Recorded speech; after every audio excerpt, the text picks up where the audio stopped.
Hey guys, it's Lotus and welcome back to another video. Today we're going to continue on with our read-along of Erha. Let's jump right into it.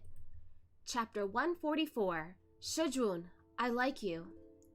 Moran caught a piece of paper from the massive bowl and unfolded it, laying it out flat. When he saw the content of the paper, he first let out a breath of relief, then quickly became a little nervous. What is it? The village chief asked. Moran thus showed him the paper. The village chief took a look and said, Haha, thank goodness Mo Xianjun didn't come with any pure shijers or shimeis, otherwise you'd be offending people. Chuaning was already very curious what question Moran picked up, but when he heard the village chief, he was now even more so. He kept staring at that slip of paper, looking as if he was going to burn a hole through it. Moran chuckled, But village chief, you see what's written on here? It should be against the rules, right? Everyone else's is only a question, but this is technically asking me 3 questions. Xianjun's hand is quick and precise and managed to pick this one. What can we do? The village chief said. If Xianjun isn't happy with it, then toss it out and grab for a new one. But grabbing a new one would probably end up being another, do women with long legs look better, or women with thin waists look better, or other such content. So Moran chuckled. Oh, forget it, let's stick to this one. He said as he handed the paper back to the village chief. The lot I picked is to name the 3 people I like the most in my life. Chuaning, ... Right at this time, Ling came back with the rims of her eyes red, but she didn't try to squeeze up front, afraid the others would notice she had just cried, so she sat by the outermost row by the bonfire, which was why Moran didn't see her. In fact, right after Moran told what his question was, he didn't look at anyone. He felt that for such a personal question, it'd be awkward if he looked at anyone, and he wouldn't be able to speak, so he simply stared at the bonfire. The bonfire gleamed in his black eyes, his handsome face flickering with the light and shadow from the reflection, and he gazed at that ball of flames, lost in thought for a long time before he said, Let's talk about my mom first, then. My mom passed fairly early on. I actually don't quite remember how she looked like anymore. I only remember that when she was around, I could always manage to eat and sleep soundly, Moran said. So if I have to name 3 people, then she will be one of them. The village chief nods. The profound love of a mother. Very good. That counts as 1, Xianjun. Then, the second one is my Shiga. He is very kind to me, and while we share no blood bond, he treats me better than a blood brother. This was an answer Chuaning had expected already, so whether it be on his face or in his heart, there was no great turbulence. Moran liked Shi Mingjing. This was something that was more than obvious. He had already heard him say so with his own ears back at Jincheng Lake, so he didn't feel too surprised. He only gazed at that man who shone under the fire of the night. He possessed a firm and powerful chiseled figure, incredibly handsome, and there was a hard-headedness in his bones. A great deal of a person's spirit could be reflected in their eyes, and Moran's eyes were black and bright, incredibly vivacious, like a lamplight that would never go out until the oil was depleted. Someone with eyes like these were destined to be extremely stubborn. Chuaning was crazy for this kind of stubbornness. Alas, the stubbornness didn't belong to him. Moran had talked on about how good Shi Mingjing was, but Chuaning heard none of it. He felt the night breeze was a bit chilly, so he poured himself a cup of hot tea, holding it in his hands, sipping at it slowly. The tea warmed his throat all the way down, ending in his stomach, and enveloped his blood and flesh, heating them up, so much so that even his heart was melted. He silently poured himself another cup and was about to drink once more when suddenly he heard Moran had finished talking about Shi Mingjing, paused for a moment, then said this. There's another person. The 3rd person I name is my Shizun. It was as if Chuaning was burnt, and he choked out a bit of his tea, coughing non-stop, his face deeply flushed. He was so focused on wiping away the tea stains that he never once looked up to look at Moran. Someone who was used to being insignificant when it came to feelings, when you pulled him up from the ground, he would only be scared and anxious over the dirt he was covered in, wanted to dodge back into the darkness once more, curl up and hide. But Moran obviously had no plans on giving him the chance to escape. Chuaning was too closed off as a person. If you let him have his way, he would always only show you the view of his back, the view of the back of his head. He appeared fiery, he appeared fierce. His eyes were as sharp as the sword, subtly filled with the intent to attack with roaring thunder. But Moran knew that all of that was nothing but an exquisitely crafted mask made of human skin. He had seen the gentleness of Chuaning's human soul, so pitiful and so helpless amidst the steaming mist of Mengpo Hall. He never wanted to let Chuaning abuse himself like that anymore. Chuaning should never wear that savage and terrifying mask again, and if this guy with the pride disease wasn't willing to take it off, well, he'd help give him a hand. Only a little bit of the tea was spilled. It was long since cleaned, but Chuaning was still repeatedly trying to wipe away that invisible mark. He was used to spinning a cocoon around himself, so he didn't look up. Gradually, he sensed it was very quiet all around. So quiet it was a bit peculiar, and there was even a child giggling, their voice seeming to be suppressed very low, but still anyone could hear it. Mom, Chu Xianjun is so funny! The mom quickly covered the little mindless mouth of her child. Shush! But Chuaning still heard. Silly? No. Yu Heng of the night sky had no ties to the word silly whatsoever. He was unbridled and sharp, fierce and cold. He was... Shizun, if you wipe any harder, you'll put a hole through the table. Black-clothed boots had walked over to his table side, coming quite close. So close it could almost be considered an affront before they stopped. Chuaning saw a stretch of a black shadow come bearing down, suppressing him like the mountains, so heavy he couldn't breathe. So heavily he felt a little humiliated, and there was also anger from the shame too. Suddenly, he was furious, vexed by his own sudden feebleness. Thus, he slapped down the napkin and shot his head up full of provocation, and his pair of phoenix eyes brimming with rage glared at Moran, his person tense and stiff, ready to attack. But it was almost at the same second that Moran said, full of respect and full of gentleness, "Shizun, pay attention to me." Those words were like a spell that came to life along with Chuaning's reaction, but only Chuaning himself knew that he didn't look up because Moran had said, "Pay attention to me," at all. It was just a coincidence. But what use was it? Besides him, whether it be Moran or the crowd watching the show, they all thought Chuaning had promptly acknowledged his disciple because of this plea. Promptly. There was nothing more humiliating than that word. He felt like his dignity was utterly lost. Chuaning's face was like ice, but his eyes were burning with fiery sparks. But what they met were only Moran's gentle and warm gaze that, like endless spring water, effortlessly enfolded his rage and his sharp teeth. Moran said, "Shizun, my third answer is you." Chuaning had nowhere to vent his indignant fury, so he turned expressionless. He appeared so unperturbed, so indifferent, extremely calm and magnanimous, as expected of the Chu Zhongshu who had grown apathetic to the enchantments of the mortal realm. Chuaning secretly cheered for himself mentally, but Moran was watching him with amusement. Mo Zhongshu thought, could this Chu Zhongshu be a little dummy? Chuaning was completely unaware that he was slapped on with the label of little dummy in his disciple's mind. Since he was nervous, he became more and more cold and haughty. "So, what are you trying to do, coming over here?" he demanded. This question hit the mark by a fluke, though, and the smile on Moran's face stiffened for a moment. Moran wanted to do everything, but he couldn't do anything. So what if he liked Chuaning? He discovered it too late, and this person was already too far out of reach. Besides, he had already spent 2 lifetimes chasing after Shinmei's footsteps, so to suddenly tell him, "You've loved the wrong person," and to have him turn around, in truth, his own heart wasn't able to accept it so easily either. If he could understand his own heart right at the beginning of his rebirth, then perhaps none of this would be too late. And now, this discovery was actually no more than adding on to his own misery. The torment he lashed onto Chuaning's body in the previous life was too much. He was used to seeing bedroom plays as a way to bring about the most cruel of tortures against this proud and unyielding man. So, in Moran's mind, Chuaning had in fact always been the image of a divine being, unsullied by the mortal world, and would never give rise to love and lust. To ruin Chuaning, he had thousands of ways for improper intimacy, but to be good to Chuaning, he couldn't think of much, and he'd turned really stupid all of a sudden.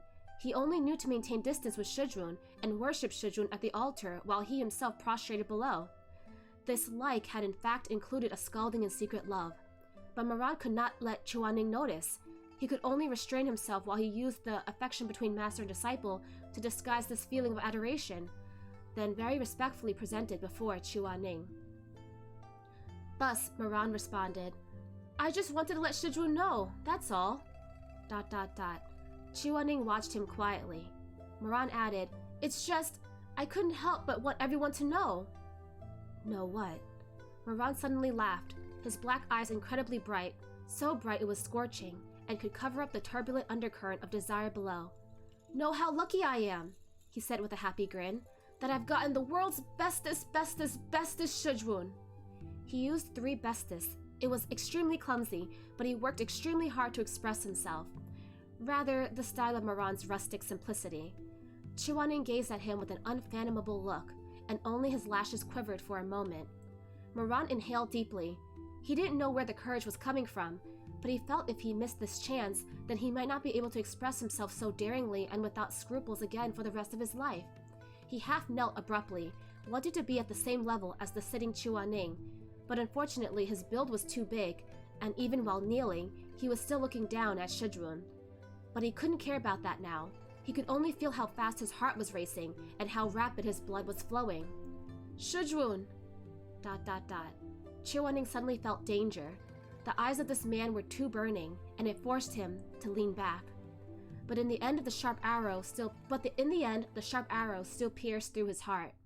I like you! He had nowhere to run. The deer galloping in the woods was shot by the hunter in the leg, and so it dejectedly fell. Chuaning stared at him blankly. There was a huge boom in his head, and he could no longer hear anything or see anything. Like, how reticent, how ambiguous of a word.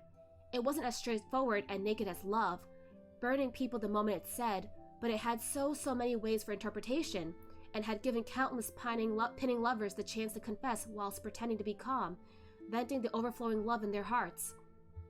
Moran thought to himself, I like you, but I won't alarm you or force you. You think the like I speak of is only the affection between master and disciple, and that might be a disappointment for me, but to you it couldn't be better. On the other hand, Chuaning thought to himself, you say you like me, but it's only out of pity, because I taught you and saved you. This isn't the like I wanted, but I had already done all that I can to exchange for this current favorable impression. I have no more energy nor bargaining chips to exchange for more of your love. That I can earn the validation as a Shizun from you, a word of affection, it's enough. I won't ask for more. Neither of them spoke any more to each other, and the crowd watching the show only praised it as the deep affections between master and disciple. Only Ling Er, who was in the corner, vaguely felt something was not right.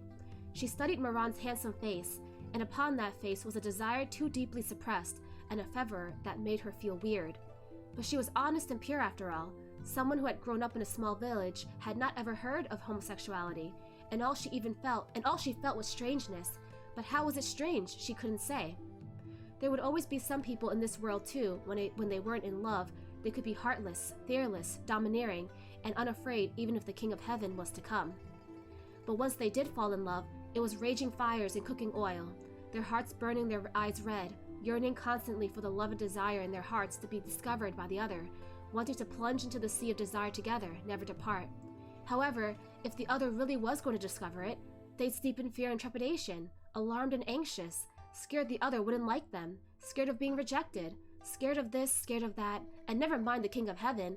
This time, if it were a mere cicada calling on the tree, something completely unrelated, they'd still think nervously, oh God, the cicada on the tree is calling, does that mean they don't like me? The most obscure of love often was all the guessing and hiding, the permeating foul odor of distress that could be smelled from 2 miles away. In the previous life, Mo Wei-yu was Ta Xianjun. In this life, he was Mo Zhongshi, notoriously egregious, brilliant for his generation. He had been the most evil of devils, and had now become the most compassionate of persons, but this foul stench covering his body was still something he couldn't escape from in the end. What about Chuaning? That guy would forever be the fish in the net. Any sign of disturbance in the ways of love could make his head throb, putting him in a dilemma. And he just had to be dead determined in saving face, too, sneering as he says, such rotten business, what is there to talk about? Truly screwing himself over. Oh, end of chapter. Okay, mini theater. Secret crush smells really foul. Moran. Before he's fallen. Who are you? Whomst? Sorry, I'm busy. What? You're hungry? Then go get something yourself in the streets. After starting to crush. Just as appeared in the text. Oh God, the cicadas on the trees are crying. Dear Lord, does that mean he likes me too? Chuaning. Before he's fallen. You can come to me if you need help. There's no reason? Then why are you here? Are you that bored? After starting to crush. you can come to me even if you've got no reason. Shuemeng, before he's fallen, go away, ugly. After starting to crush, now that I look closely, you're actually not that ugly. Though compared to me, you're still just a bit lacking, but still acceptable. Shimei, before he's fallen, are you not feeling well? Are you alright? Come, have a seat. Let me take your pulse. After starting to crush, I'm not feeling well. Can you stay with me for a bit? No need to call the doctor. Just pour a cup of hot water and sit with me, okay? Ye Wangxi, before falling, all must adhere to the orders of the Rufeng sect, the only exception being the orders that go against justice. After starting to crush, all will go as you wish. Orders that go against justice, you won't go against justice. I trust you. Mei Han Shui, before he's fallen, Milady, I will give you a sachet, a bracelet, a pair of earrings, a dangling hairpin, so will you give yourself to me? After starting to crush, same as the above. Nan Gongsi, before he's fallen, go away, you're in the way of me feeding my dog. After starting to crush, come over here, ride my dog with me. Now Bai Jin, arf, arf, arf! Master, what happened to the weight limit of 70 kilograms? Okay, so to recap chapter 144, Moran finally steels himself to confess to Chuaning, only it's not the confession that we were hoping for. He picks out a question from the bucket, and it asks him to name his 3 favorite people. So number 1 is his mom, to be expected. Number 2 is Shimei, because he did spend 2 lifetimes loving Shimei, and so he has a big place in his heart. And number 3 is Chuaning. And Chuaning believes that Moran is just saying that because he's his Shizun and he wants to be filial and respectful of his Shizun. But in Moran's heart, it's because he is indeed in love with Chuaning. So he tells Chuaning, I like you. Now, I like you can be very ambiguous. He didn't say I love you, although that's how he's truly feeling. But he's scared that he will scare Chuaning away. So he only says I like you and leaves it up to interpretation. Moran, jayo, fighting. You got this. You already put your foot forward. Now it's time for Chuaning to meet you in the middle, okay? Don't be discouraged. Okay, let's move on to the next chapter. Chapter 145. Shizun has company at mealtime now. As the colors of the trees died through, the busy farming season was over. The villagers of Yuliang village prepared a number of bags, big and small, packed with meat jerkies, rice cakes, species, coarse fabric, and the sort, and were stuffing them vigorously into Chuaning and Moran's arms. While Sichuan Peak did not lack for sustenance and utilities, this bore the hearts of the villagers, so it'd actually be poor form not to take them. Thus, the two didn't decline and helped the village chief in filling the sacks. Ling had come too, with a bamboo basket hugged in her arms, and the basket was covered by a cloth in the color of various shades of blue. When the cloth was lifted, the basket was revealed to be carrying freshly steamed sandwich buns and over a dozen green-shelled eggs that were already cooked. She came in front of Moran, her black and bright eyes dodging and hiding, wanting to look at him, but then felt embarrassed when she remembered her audacious confession that day while half drunk. She shuffled around for a bit before finally dragging herself over, balancing the basket on top of her head, and said to the handsome man who had already mounted his horse, Mo Xianjun, I made this morning. Take it with you and eat it on the road with Chu Xianjun. Moran couldn't tell what her intentions were with this gesture, so he hesitated, not knowing whether to decline or take it. Ling however, understood his concern and looked up. While she was blushing, her eyes were a little stubborn and a little hurt. She might have done her everything to attempt winning the connection of an extraordinary Xianjun, but she wasn't a girl who had no dignity and would keep clinging on when rejected. She said, Relax, Xianjun. Ling doesn't mean anything by this. I just want to thank Xianjun for taking care of the Yuliang village for almost a month. Only then did Moran take the basket. Sitting there on horseback, he lowered his gaze and replied sincerely, Many thanks, miss. Xianjun is most welcome. Moran felt somewhat touched seeing how she was able to take it so easily, so he asked after her a bit. What plans do Miss have for the future? Why does Xianjun ask? I just think Miss isn't someone who wants to live in villages for long. Ling smiled at this, the fight coming back in her eyes. I want to go check out the upper cultivation world. I hear the Zhongzhu of Rufeng sect is kind and is willing to assist talents with meager backgrounds all over the world. For us from the lower cultivation world, as long as we can find work to do at Lingyi, they won't chase us out. My needlework is pretty good, and I know how to cook too, so I should be able to get around. Of course, she didn't tell him the most important thing. The Rufeng sect had the most disciples amongst the 10 great sects, and the territory of the sect was vast with a total of 72 walled cities, big and small. Moreover, Lingyi was the metropolis of the immortal sects. 5 out of 10 people walking on the streets were cultivators, and it'd be much easier to find herself a good husband there. Qiuaning didn't know about her intentions, so when he heard she was headed to Lingyi, he furrowed his brows slightly. The waters of the Rufeng sect is deep. They're not as simple as Miss thinks. If Miss only wants to settle in the upper cultivation world, then perhaps consider Linying Island of Yangzhou Prefecture instead. It's impossible to live in Yangzhou. The cost of living is too high, Ling said. Thanks so much for Xianzhu's good intentions, but Ling has her own considerations. With her having said so much, Qiuaning knew it'd be useless for him to say much more, so he let it go. With their sacks filled to the brim, the two spurred their horses on. When they passed by Butterfly Town, Qiuaning paid extra close attention to the barrier there, but thankfully the spiritual current was plentiful and everything was stable. Thus, the horses kept on, and by noon, they had finally returned to Sisheng Peak. Oh, so they weren't actually that far away. The village was actually really close to Sisheng Peak. Qiuaning went off to report in with Shui Jiangyang to brief him on how things went, and with nothing to do, Moran had strolled about leisurely, bumping into someone as he came to Naihei Bridge, scrubbing the stone lions on the bridge columns. Wonder who committed wrongs this time and got punished to do hard labor here this time, Moran thought. The ones being punished usually looked a little embarrassed, so Moran hadn't planned on crossing the bridge, but just as he was turning around, he suddenly heard that person call after him from not far in the distance. A run! ... On a closer look, turns out the one scrubbing the lions wasn't anyone else but Shumei. Moran was taken aback for a moment, feeling indescribably weirded out. 1, he was weirded out that there was actually occasions where someone who followed the rules like Shumei got punished. 2, he was weirded out by Shumei's current appearance. Thinking of it, a long time had transpired since he last saw a fully grown Shumei.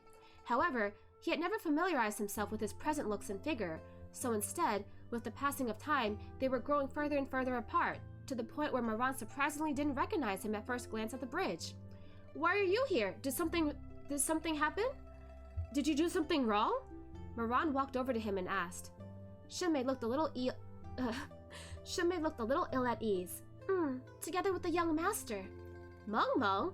Moran paused for a moment, then started to laugh. Well, there was nothing to feel weird about then. It wasn't anything new for Xuemeng to do wrongs. What did he drag you into this time? He said he wanted to go to the Forbidden Grounds at the back mountains to catch a few ghosts for training purposes. ... And ended up almost stabbing apart the crack in the barrier Shizun sealed before he left. Moran didn't know whether to laugh or cry. Does he think ghosts are cats and dogs to be caught and kept as he wants? You too, don't follow along with him when he's messing around. Why didn't you try to talk him out of it? Shumei sighed, his expression filled with resigned helplessness. Of course I tried to talk him out of it, but it was no use. I was scared he'll get himself into something, so I had to go with him. Never mind, drop it. Thankfully, no trouble was caused. Aran, let's talk about you. You and Shizun went to Yuliang village to help with the harvest a while back, right? How was it? Did everything go smoothly? Yeah, it was pretty good. The two chatted banally for another little while, and after bidding farewell to Shumei, Moran silently walked down a small tree-lined path. With his heart laid bare and looking back now, he could sense more vividly the feeling he had for Shumei was more of an obsession, a habit, and not the love he thought it was. He once believed that when he looked at Shumei's appearance and thought him beautiful, thought him divinely ethereal, thought it comforting, that it was desire, but it was not. Humans had always appreciated things that were beautiful. He appreciated Shumei's appearance, but upon closer inspection, this appreciation had never carried any sense of impudent intimacy. He enjoyed looking at him the same way he enjoyed looking at the mountains covered with red leaves in the autumn, ponds filled with lotus blossoms in the summer, and in these years, there were rarely any depraved fancies. He still cherished Shumei, felt tender affection for him, the same as before. Yet, it was also not the same as before. The Moran now finally understood what love was all about. He was no saint. His love should be hot and wet, accompanied by the need to conquer, accompanied by the clashing of bodies, accompanied by the coursing of hot blood and the gushing of thick fluids. He was a wolf that knew how to sniff roses, but his teeth were ferocious, and if he really opened his mouth, what he ate would naturally not be flowers and grass, but blood and flesh. By dinner time, Shuemeng finally finished organizing the books in the second classics section of the library. He sighed and whined in exhaustion, spreading himself over the table at Mengpo Hall, complaining nonstop, and even his usual favorite spicy diced chicken couldn't coax him into a better mood. Just as he was playing with the chopsticks in boredom, he suddenly spotted Chuaning entering the dining hall, and it finally gave him an energy boost as he straightened up and called out, "Shizun!" Chuaning looked over and gave him a nod. Moran was sitting beside Shuemeng. He, Shuemeng, and Shimei had always eaten together, but when Chuaning walked in today, Moran pushed all the dishes and bowls at the table a spot over, opening up a large space. "What are you doing?" Moran didn't respond, however, and only threw Shuemeng a grin before he stood up and waved at Chuaning. "Shizun, come sit here!" Shuemeng, ... Shimei, ... Respect was one thing, but eating together was another thing altogether. Those who could frequently sit together at the same table and munch on bones usually wouldn't be too constrained. At the very least, they had to be used to the other smacking their lips and be able to withstanding the other's hard eating manners or the occasional slip in behavior. Judging by the looks on Shuemeng and Shimei's faces, even though Chuaning's eating manners had always been calm and distant, they still wouldn't be used to it and wouldn't be able to accept having meals together with him. To them, the occasional meal together with Shizun was like a business social, and both parties had to keep a straight face, be polite, and after the meal, their backs would often be stiffened through and they wouldn't have registered what they ate. Chuaning understood this as well, so after he gave Moran a surprised look, he shook his head and still went straight to his usual spot, carrying some plain vegetable dishes. He hadn't taken a meal in Mengpo Hall in 5 years, and the moment he sat down, Chuaning noticed there was a small ornamented copper plate nailed in the corner of the table, and the words, "Yu Hung Elder's Special Table" was carved on it. ... Does Shui Jianyang have problems? The wooden tray was set down heavily on the table, and Chuaning took his seat in dark gloom. However, before he had taken a bite, someone suddenly pulled out the wooden chair across from him, sitting down at Yu Hung Elder's special table. The tray brought over was placed next to Chuaning's plate, pressed very close, almost touching. Chuaning looked up. "Why did you come over?" "It's too crammed over there," Moran said, grinning happily as he picked up his rice bowl. "So I've moved over to eat with Shizun." Chuaning peered over to where Shuemeng and Shimei were and felt a little baffled. How was it crammed? Never mind him feeling baffled, even the other two Moran had deserted were looking rather complicated, and they watched Chuaning and Moran's table secretly. Shuemeng mumbled, "Is that dog out of his mind?" Shimei, ... Moran didn't care too much, however. He was already feeling uneasy earlier when he peeked at Chuaning getting his dishes. This Chuaning was someone who was picky, particularly melodramatic when it came to eating and drinking, and oftentimes it was either this made him queasy or that made him feel disgusted. Moran didn't think that's good for Chuaning. It'll cause him issues when he's older. In the past, he couldn't care less what Chuaning ate, but things were different now.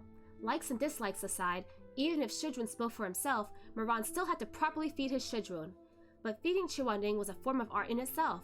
Like feeding a cat, you couldn't just shove the food down their throats. If Shizun didn't want it, he couldn't force it. So, an idea came to Moran, and he picked up a piece of braised pork that was neither too fat nor too lean, and placed it in Chuaning's bowl. "Shizun, try this!" Just as expected, Chuaning frowned. "I don't like pork belly, take it away." Moran was already prepared, and he smiled. "I hear it's done sweet in Jiangnan style." "The way Jiangnan cooks meat isn't like this," Chuaning said. "How would you know if you don't try it?" "I can tell by the looks of it." "But the cook said it's Jiangnan style." Moran cast the net, waiting for the cat to be baited, and he smiled.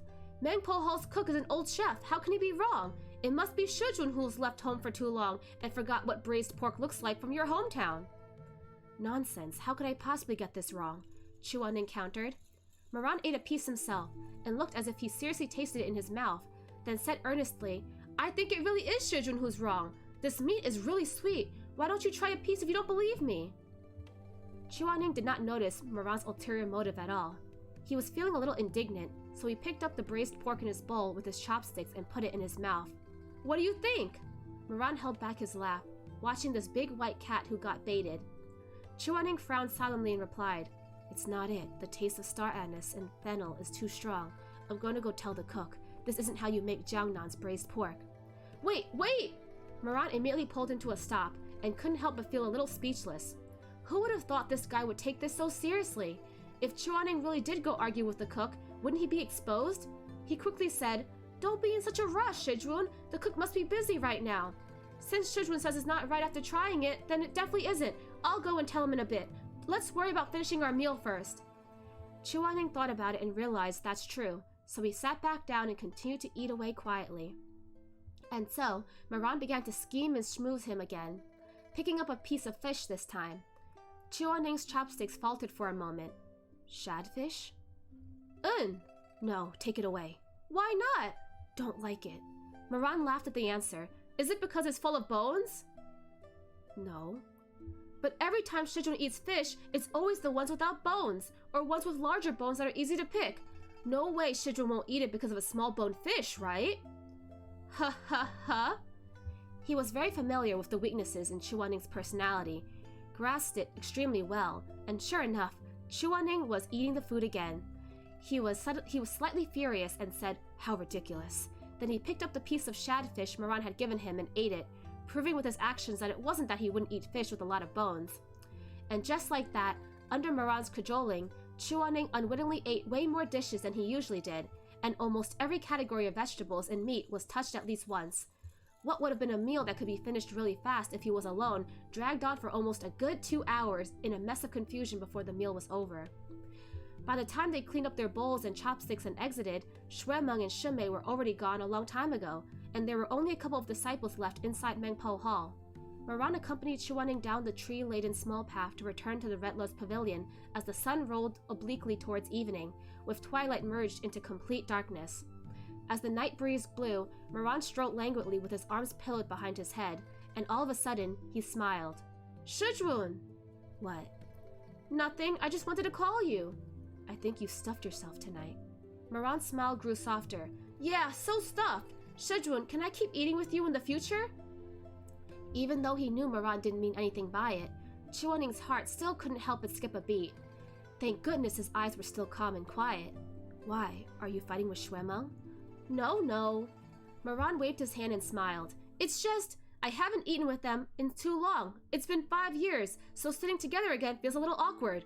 But if Shizun thinks I'm an eyesore, then I'll go find another spot to eat by myself. That's fine. ... Of course he couldn't say, "I think it's very sad you eat alone," and he couldn't say, "I want to feed you more dishes," either. Moran knew none of that would work before he even needed to say it, so he could only act weak, making it sound like he was the one who's pitiful, that he needed someone to keep him company. Chuaning had always been kind. He wouldn't reject him. Moran could practically see the wavering in Chuaning's eyes. He just needed one last push. So he added, "But truth be told, I really don't want to eat alone." "Why's that?" Moran lowered his soft lashes. Half of the emotions in his smile were real, and the other half were born for the sake of coaxing Chuaning. "Shizun, someone who so casually eats by themselves is simply satisfying hunger, don't you think?" He paused for a moment, and amidst the splendid red glow of dusk, he brushed aside the loose strands of hair that had blown to his forehead by the breeze, his dimples deep as he gazed deeply at the other. "If 2 people were to eat together, chat, make some conversation, and there's flavor in your mouth when you eat, it's warm in your stomach when the food goes down, then that's what having a meal is all about. ... Shizun, can I still eat with you tomorrow?" No one could combat it when the little wolf pup really worked his warm sweet-talking. Moran was determined to move him, so he said, "Shizun, I spent 5 years out there all alone. Now that you're awake, I'll always eat with you. Without you, I won't be comfortable. I won't eat rabbit heads, I won't eat duck necks either, okay?" He laughed. He puffed and laughed at the end, going together to tug on Chuaning's sleeve shamelessly. "I'll eat tofu with sprinkled scallion and sweet osmanthus lotus roots with you. So won't you say yes?" It would have been good if he hadn't brought this up, but now that he had, Chuaning was suddenly reminded of old scores from the past, and his face fell as he snorted. "It's fine, but you have to eat exactly what I eat in the mornings." Moran agreed before his head was able to wrap around what Chuaning said. "Sure, and what's that?" "Salted tofu pudding," Chuaning replied cruelly, "with seaweed." Moran, ... Was he bringing up the old grievances he kept score of when they had hot pot together while he was Sha Sini? Chuaning gritted his teeth and enunciated word by word, "and dried shrimp." It's time for Chuaning to bully Moran back. Okay, end of chapter 145. So, to recap, they finished working at the village, and it's time for them to go back to Shizun Peak. And they head back, and Moran bumps into Shimei on the way back, and he looks at Shimei properly for the first time in 5 years and realizes that he really doesn't have any feelings for him anymore. He appreciated and admired Shimei's beauty for what it was, like as just a person who was aesthetically pleasing to look at, but he didn't actually have any personal attachments to him in terms of romance or lust. So I guess that he's kind of closed that chapter for himself. Now he's going to devote the rest of his life to respecting and loving Shizun. But yeah, in this chapter we get to see Moran and Shizun on a little dinner date. Moran was sitting with Shuemeng and Shimei at the dining hall, but when Chuaning walked in and he felt uncomfortable sitting with his disciples, Moran decided to go and sit separately with Chuaning. So he ended up coaxing Chuaning into eating a lot, and he's like, I am going to be the best husband, okay? I'm going to feed you all the food and make sure that you don't go hungry ever. And so he spends 2 hours eating dinner with Chuaning, and after they're done, he goes up to Chuaning and is like, can I eat with you for the rest of my life, please? I don't want to eat alone. I've waited 5 years to eat with you again, and now that you're back, I will no longer eat with anyone else, okay? And so Chuaning is like, well, when you say it like that, it's kind of hard for me to say no, huh? So yeah, they're finally back at Shizun Peak, and we got a little dinner date, which was really nice. So I wonder how he's gonna interact with Shimei from now on, since he's made it clear that he's no longer interested in Shimei that way. And since they're back at the peak, they're probably gonna resume the fake Gochen story soon, right? Well, I hope you guys enjoyed today's read-along, and I will see you guys next time. Bye-bye!